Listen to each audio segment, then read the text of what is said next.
I was doing some research the other day and I came across an article that somebody wrote in Forbes magazine.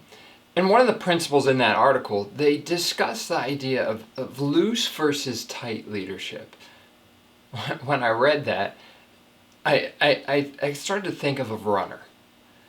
If you're running, and some of you, if you're like me, you don't like to run, but if you're running, there's this fine balance.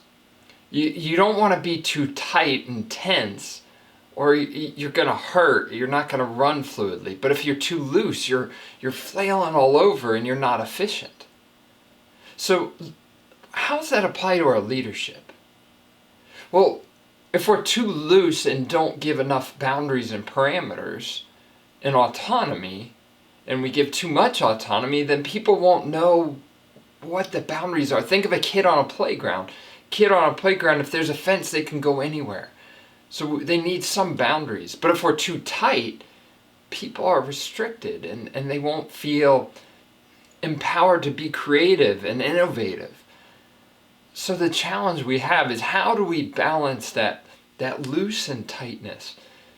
Giving enough boundaries and clarity and firmness and direction, but enough freedom to express yourself, to be yourself, but yet at the same time have that freedom for creative autonomy to create and innovate and add value to the group, the team, the organization. I know this is a fine balancing act that I have to walk, both personally and professionally, and maybe it is for you too.